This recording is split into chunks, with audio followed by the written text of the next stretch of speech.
Everyone ल है अब हामी चाहिँ घुम्न जाँदैछौँ साथीहरू अब भलक आउँछ नेक्स्ट अब बाटोको भ्यूहरू म तपाईँलाई देखाउँदै जान्छु हामी चाहिँ गाउँदेखि टक्क हिजो राति भैलो खेलेर जान लाग्यौँ है साथीहरू अब हाम्रो जक्सन चाहिँ अब डाइरेक्ट कहाँ रे कुलाङ दानी हेलो एभ्रिवान हामी आज देउसी भैलो कार्यक्रम पछि हामी टुरको लागि हामी रेडी हुँदैछौँ हामी यो रम्पा गाउँपालिका 2 फक्सिङकोट बेलङ्जादेखि हाम्रो यात्रा स्याङ्जा हैन स्याङ्जा वालिम बाहुनथानसम्म हुनेछ हामी अब यात्रा सुरु गर्नेछौँ हेर्नु होला है त गाइस ट्याक डुस यो चाहिँ हाम्रो गाउँदेखि देखिने भ्यू है हिमालहरू टक्क लगाएर हाम्रो गाउँ चाहिँ यहाँ हो कालीगण्डदेखि हामी जाँदैछौँ चाहिँ कालु दाई ल है गाइस हामी चाहिँ अब हिँड्यौँ पेट्रोल हालेर अब हामी चाहिँ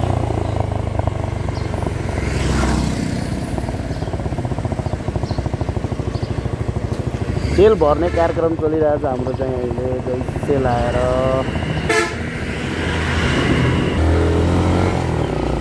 हामी चाहिँ अब कलेङबाट निस्टप एकैचोटि वालिङको बाहुनटाउन भन्ने ठाउँमा पुगेर एकैचोटि हाम्रो स्टेसन त्यहाँ हुनेछ जक्सन यो चाहिँ गल्याङ बजार हो गल्याङ बजार तिमी आऊ धनगढीबाट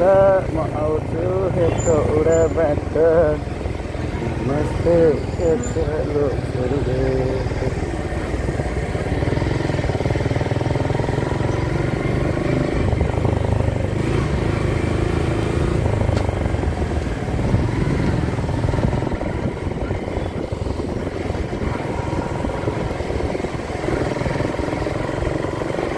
हामी चाहिँ गल्याङबाट अब पोखरा जाने रोडमा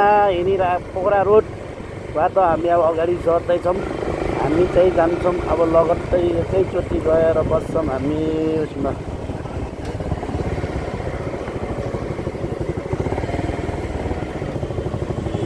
हुई मालिका चेकिङ छैन कि हुई हाम्रो चाहिँ ऊ चाहिँ 3टा अब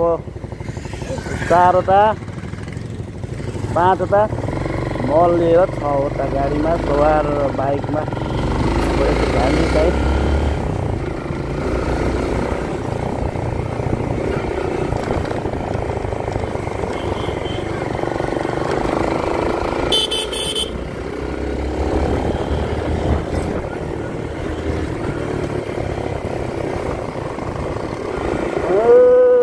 तल कालीगण्डकी तल्लो गल्याङ एउटा पोखराबाट आएको हाइस हो है त्यहाँ नन स्टप गएर अब गाह्रो एकदम बाहुनथान भन्ने रहेछ म पनि गएन वालिङ 17 किलोमिटर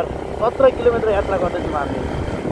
17 किलोमिटर त्यहाँदेखि माथि 3 भने 20 किलोमिटरको यात्रा पछि हामी पुनः फेरि आफ्नै निवासतिर पुनस्थान हुनेछौँ सबैले आफ्नो तरिकाले नास्ता गर्दै हुनुहुन्छ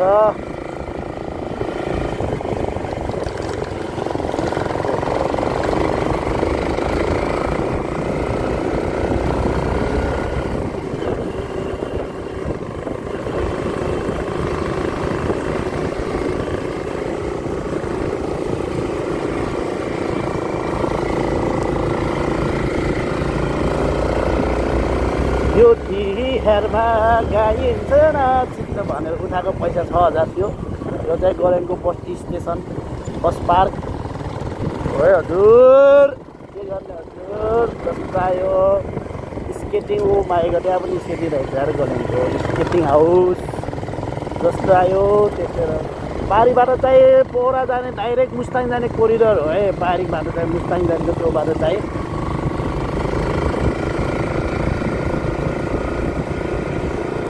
भैरवा पोखरा भएर जाने रहेछ रम्बाडी भ्यू भने चाहिँ हाम्रो गाउँको यो भाइ बरु स्याउ च्याउली चाहिँ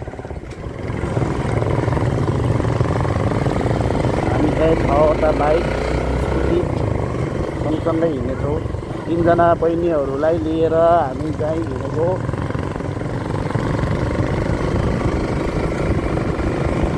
स्टिल लभली मिसिङ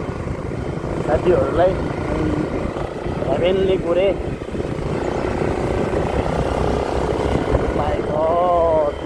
चाहिँ पहिला कस्तो थियो त्यस्तै राजाको पालामा बनेको रोड अझै जस्ता थियो तर अहिले नराजाहरूले बनाएको रोड चाहिँ खत्तम 1 किलोमिटर हामी पार गरिसक्यौँ हजुर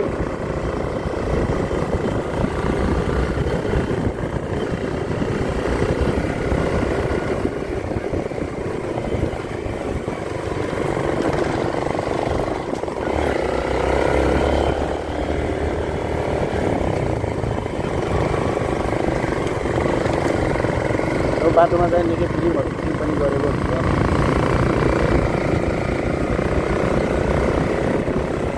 किचनमा गेम खेल भइरहेको है एकदम सिरियसली पारामा चलाउनु पर्ने हुन्छ नाइस भ्यू पागल बनाउँथ्यो पागल हो डोन्ट के भन्छ के अरे कसरी don't try wrong, don't try wrong.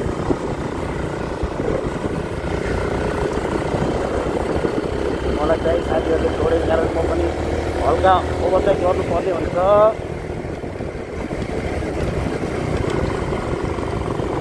Overtake गर्नुपर्ने हुन्छ मैले पनि थोरै तरिकाले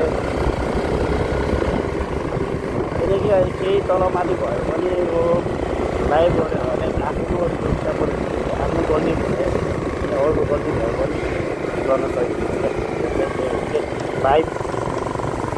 कुरा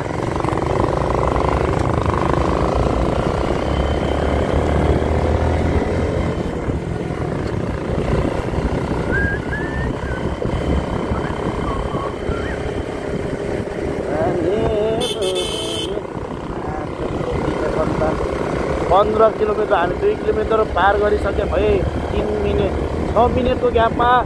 हामीले 2 किलोमिटर भने 57 मिनटमा चाहिँ हामी लगभग सम्बन्धित ठाउँमा पुग्ने रहेछौँ झन्डै 1 घन्टामा हामी त्यहाँ पुग्ने रहेछौँ भनेपछि अब 1 बजे 2 बजिसक्यो लगभग 5 बजे त्यहाँबाट 4 बजे त्यहाँबाट निस्क्यो गएर त त्यहाँ फोटो मात्रै हो छैन भन्ने हामीलाई लागिरहेको छ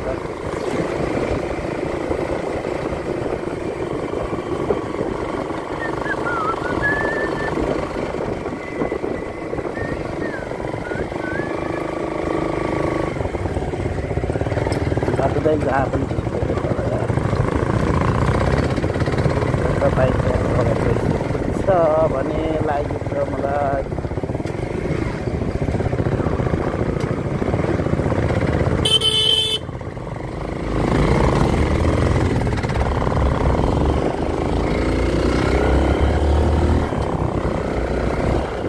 अलि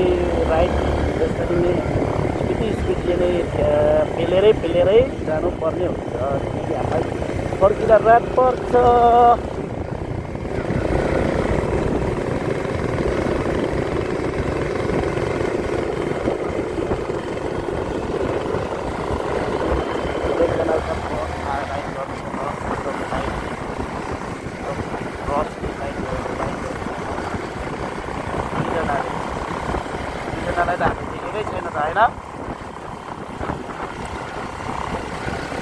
right, yeah, next short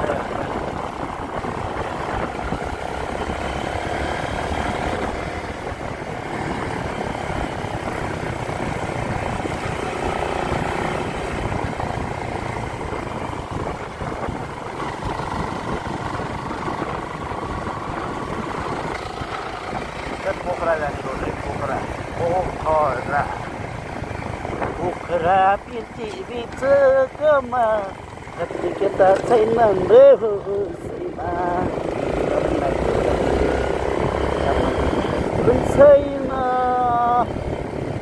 छैन एउटा बेचेर तिमीलाई खुसेकिनला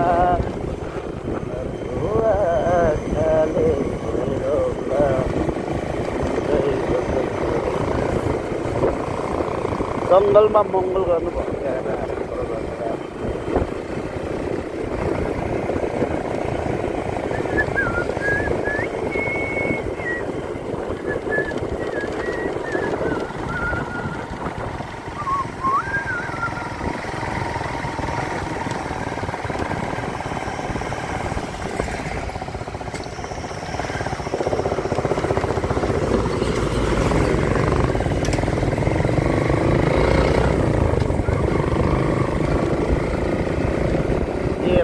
4 किलोमिटर पार गरेको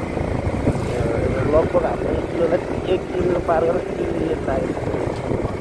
36 39 मिनट छ।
एक्ज्याक्टली आइपुग्यौँ हामी कराडी भन्ने ठाउँमा। कराडीको ठाउँमा अलिकति कराडीको नाच्नु आलकपट्टि ल्याएर मार्चेको